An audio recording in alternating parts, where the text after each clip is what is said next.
sejumlah 665 kurang lebih itu akan berdampak terhadap banyak anggaran yang ada di masing-masing SKPD. Untuk itu nanti pada rapat banggar kali ini dan kedepannya kita mengharapkan rapat banggar kali ini itu bisa lebih detail sehingga kita bisa tahu semua bahwa pengurangan 165 M kurang lebih itu pengaruhnya di mana saja dan sejumlah berapa, sehingga kita semua bisa tahu apabila ada pertanyaan ke masyarakat, DPRD juga bisa menjawab bahwa pengurangan 665 yang katanya disebutkan langsung saja oleh dan sebagainya itu berdampak pada beberapa sektor. Untuk itu Pak Sekda pada pertemuan rapat dengan DPRD pada pagi hari ini kita mengharapkan Pak Sen bisa menjelaskan dulu secara detail postur anggaran kita dengan skema sudah ada pengurangan itu Pak. Di skema yang lama sudah berubah dengan skema yang baru. Mulai dari pendapatannya, belanjanya, dan sebagainya. Nanti baru nanti kita urai masuk ke masing-masing. Mungkin itu Pak Sekda. Bukan dari saya. Selanjutnya kami persilakan Pak Sen untuk menjelaskan postur anggaran kita terhadap perubahan pengurangan senilai 665 dari pemerintah pusat. Monggo silakan. Bismillahirrahmanirrahim. Assalamualaikum warahmatullahi wabarakatuh. Yang kami hormati Bapak Ketua DPRD Bapak Imade Cahyana Putra, yang kami hormati negara. Mohon maaf, soalnya jarang ya bahas banggar dengan Pak Ketuanya jarang, jadi agak namanya sampai Enak Putra negara. Yang kami hormati Pak Wakil Ketua Pak Mikel, dan yang hormati teman-teman dari Banggar, Ketua Fraksi, Ketua Komisi, dan anggota, dan yang hormati teman-teman dari SKPD. Mohon izin Pak Ketua ini yang sedang tidak hadir ada beberapa, salah satunya adalah Pak Yayan karena menjadi mentor di BSDM, ada stafnya yang lagi uji kompetensi,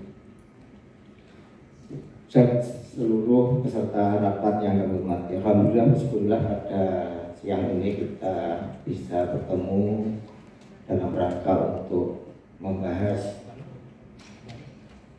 terhadap rancangan APBD 2026. Pak Ketua, saudara sekalian, pembahasan penyusunan rancangan APBD 2026 ini yang kita mulai hari ini masih dalam diikuti dalam nuansa kebatinan. Ada beberapa hal. Yang pertama bahwa ini juga nuansa kebatinan kita bahwa yang pertama hasil dari evaluasi dan audiensi kita yang pernah kita lakukan bersama Bapak Ketua, Wakil Ketua, dan Ibu Bupati, Wakil Bupati sebelumnya, yaitu pada saat kita audiensi dengan KPK pada tanggal 12 Agustus 2025. Bagaimanapun juga ini juga mendasari bagaimana proses berpikir kita nanti dalam rangka penyusunan APBD 2026. Yang kedua yang juga mendasari juga terhadap suasana kebatinan kita yaitu adanya penyesuaian terhadap Impres nomor 1 tahun 2025. Dan yang terakhir Pak Ketua, Wakil Ketua, Ibu sekalian, yaitu dengan adanya pengurangan dana transfer pemerintah pusat ke daerah yang dimana Banyuwangi berkurang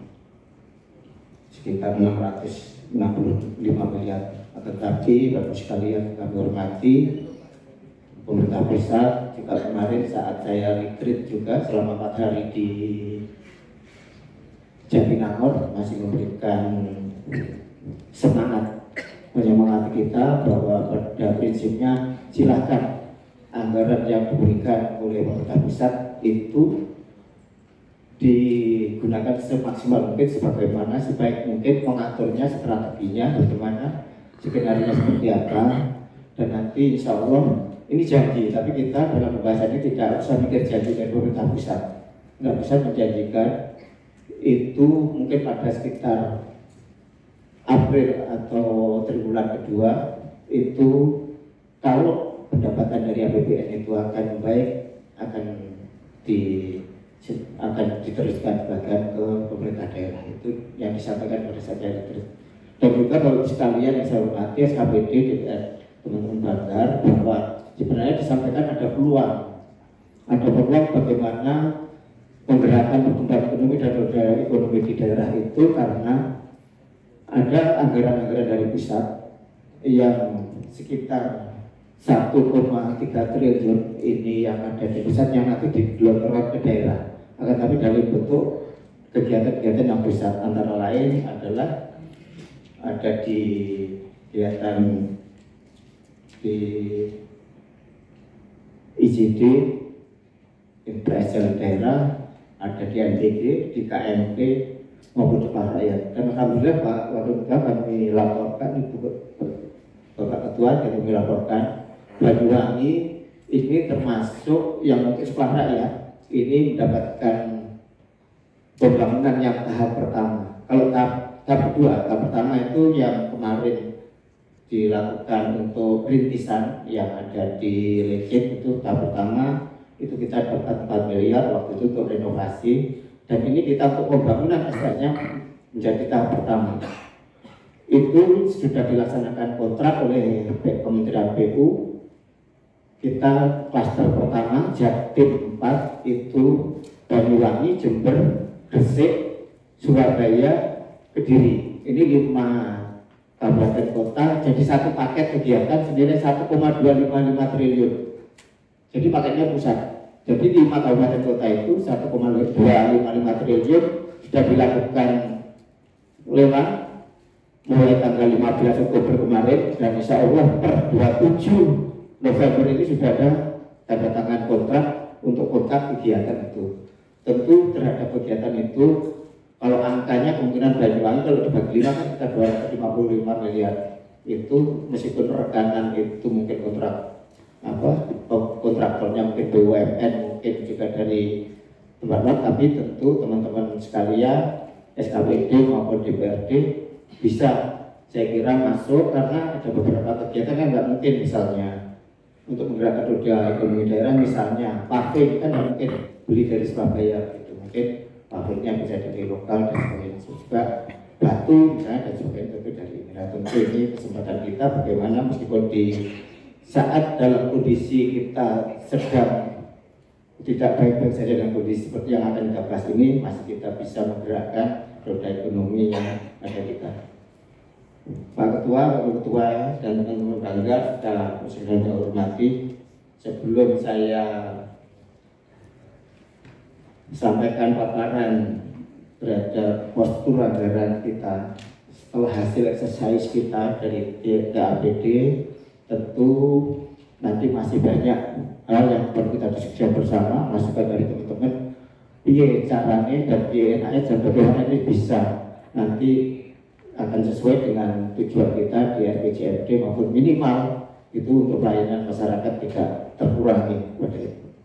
Sebelumnya saya izin saya buatkan pantun tadi, ada 2, nggak apa-apa Pak Ketua ya.